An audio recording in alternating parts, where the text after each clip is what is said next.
ethnographically together, contributing, being together, being neighbors is an essential part of nation building. It's like in your world, having neighbors is an essential issue in building a community. So to simply say geography is not important, environment is not important, etc. This is nothing. This is not acceptable. To say,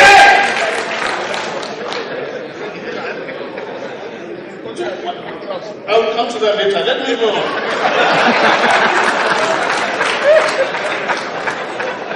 You see, let me just summarize because there is not much I can do.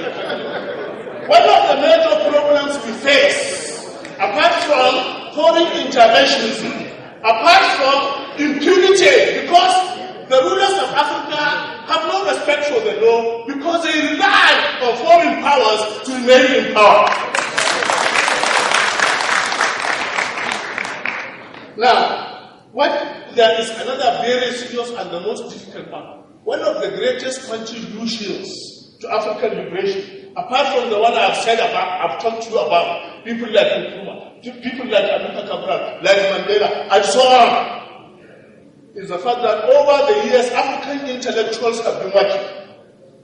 And one of the greatest contributions they are making is what we call the deconstruction of ethnocentrism, of the ideology of tribalism.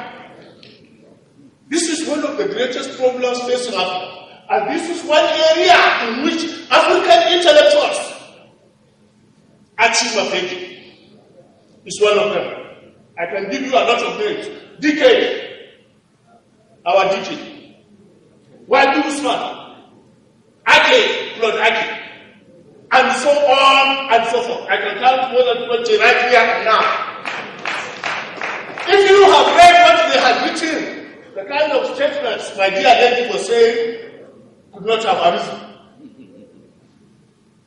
If you say the problem of Africa, they have tribes, don't they have tribes in the United States? Don't they have tribes in Britain? Don't they have tribes in Germany? Whatever you call language groups, because what you call language tribes in Nigeria are language groups. And who created the language groups? Who defined the language groups? And who developed the literature of these language groups? The imperialists. Through what you call scholars know as ethnography. Before then, nothing of this nature was there. My paper will explain in details of this issue. So when we talk of nations, what are they doing? How are they doing? They are made on the basis, like I said, of certain ideas. When you talk of Britain, when you talk of France, when you talk of Japan, you see, you can have four typologies, types of nations.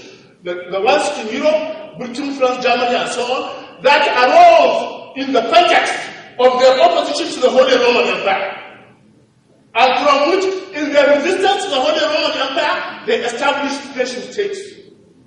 And in the process of establishing those nation states, they raised many issues, ideological issues.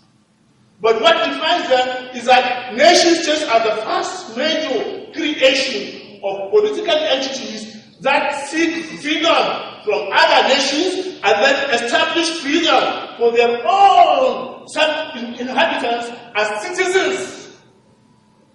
That is the basis of modern nation states. Before then, individuals in each polity were in one way or the other subjected to their rulers. And the nations could also be subjected to other people. But here you are dealing with two forms of freedom. National sovereignty and popular sovereignty. In Britain, then you go to the second set of nation states. USA, Canada, Australia, New Zealand, settler nation states. Go to the next one, third world countries, Malaysia, India, and so on and so forth. And then you can go to the socialist revolutionists, Russia, China, and so on. And all of them are based on independence from other countries, as well as popular sovereignty in their own countries. There is no popular sovereignty in Africa. Africa is not independent that this is the problem of Africa.